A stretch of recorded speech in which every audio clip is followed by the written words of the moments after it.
Ia memilih diam, bukan karena tak mampu melawan, bukan karena tak punya kekuatan untuk membalas, tetapi karena ia tahu satu kata keras darinya bisa menjadi bara yang membakar rumah yang bernama Indonesia. Diamnya bukanlah kelemahan, diamnya adalah pengorbanan. Ia menelan pahit sendirian agar bangsa ini tidak ikut meminum racun perpecahan.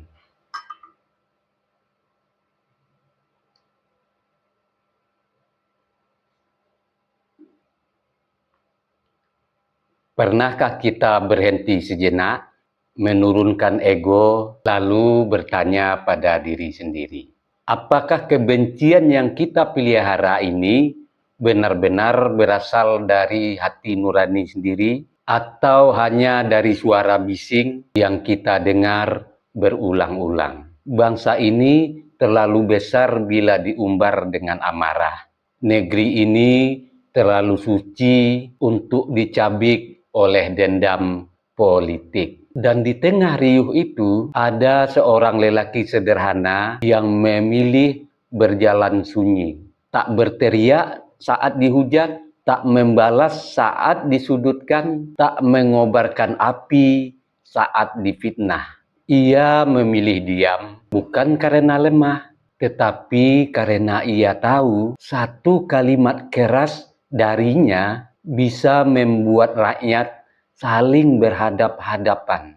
Hari ini kita tidak sedang membicarakan jabatan, kita sedang membicarakan hati. Jika masih ada kebencian yang tersisa, mari kita letakkan sejenak. Karena boleh jadi yang kita hujat sedang menahan luka agar bangsa ini tidak terluka lebih dalam. Sebentar lagi saya bahas. Bismillahirrahmanirrahim.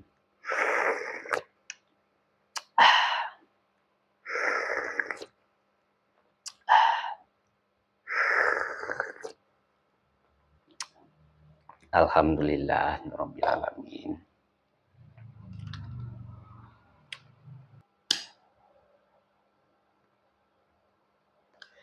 Ada perjuangan yang tidak ditulis oleh teriakan. Ada pengorbanan yang tidak diumumkan dengan spanduk. Ia hanya berjalan sunyi tapi pasti. Seorang lelaki sederhana pernah berdiri di tengah bangsa yang letih. Namanya tak perlu dielu-elukan berlebih-lebihan, sebab sejarah sudah mencatatnya.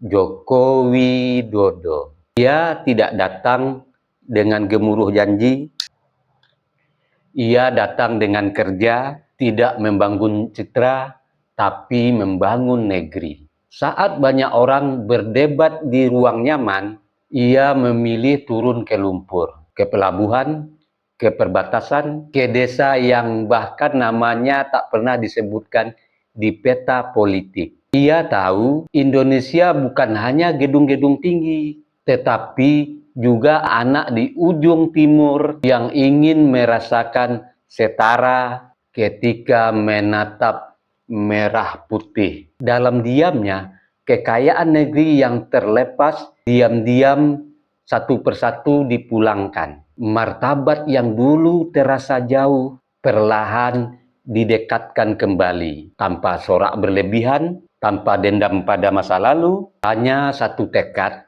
negeri ini harus berdiri di atas kakinya sendiri. Namun, kita tahu ketulusan sering menjadi ancaman bagi mereka yang hidup dari kepentingan. Ketika aliran rente mulai berhenti, ketika kenyamanan segelintir orang mulai terganggu, maka serangan pun datang. Bukan satu, bukan dua, narasi dibangun, opini digiring, dan fitnah dilepaskan seperti anak panah yang tak kenal malu. Dan yang paling menyayat hati, bukan lagi hanya dirinya yang disasar. Keluarganya ditarik masuk pusaran, anak-anaknya dijadikan sasaran amarah, seolah Kekalahan politik harus dibalas dengan penghakiman personal. Lalu, apa jawabnya? Ia memilih diam. Bukan karena tak mampu melawan, bukan karena tak punya kekuatan untuk membalas, tetapi karena ia tahu satu kata keras darinya bisa menjadi bara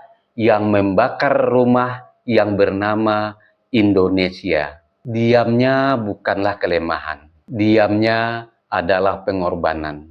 Ia menelan pahit sendirian agar bangsa ini tidak ikut meminum racun perpecahan. Di ujung masa tugasnya, ketika seharusnya dia menikmati senja dengan tenang, badai justru datang lebih keras. Namun, ia tetap berdiri, tidak mengutuk, tidak menyalahkan, dan tidak mengobarkan api. Dan disitulah kita belajar bahwa menjadi pemimpin bukan soal dielu-elukan di saat berkuasa, tetapi tentang kesediaan tetap menjaga negeri, bahkan ketika tak lagi memiliki jabatan. Ini bukan semata soal politik, ini soal kehormatan seorang anak bangsa yang memilih bekerja daripada berdebat, yang memilih memeluk bukan memukul, dan lebih memilih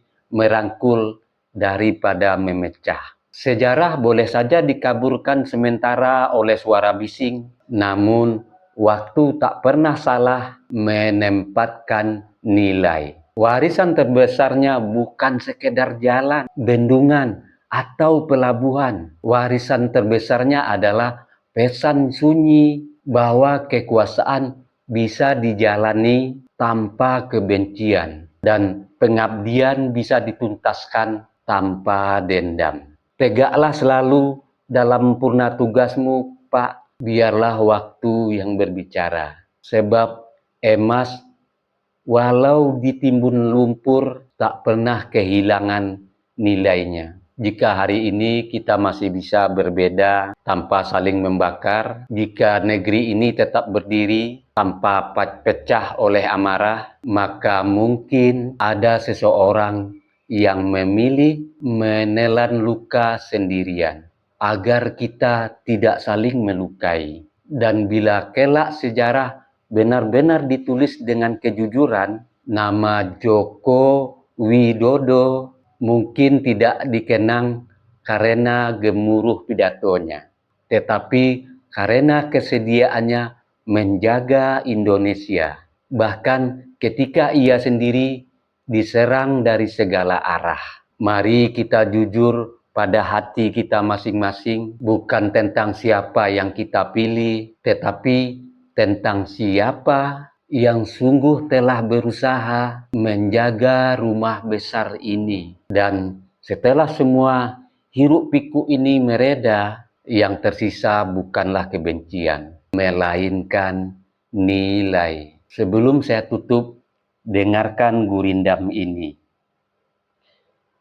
Jika fitnah datang bagai badai, orang tulus tetap tegak berdiri. Jika nama dicaci dan dihina, hatinya tetap menjaga bangsa. Jika kuasa telah selesai digenggam, pengabdian tidak ikut tenggelam. Emas tak hilang walau tertimbun, sejarah adil menimbang daun. Yang menanam benci akan lelah, yang menanam bakti akan berkah. Merah putih bukan milik golongan, ia suci karena pengorbanan. Saya Beni Budaya.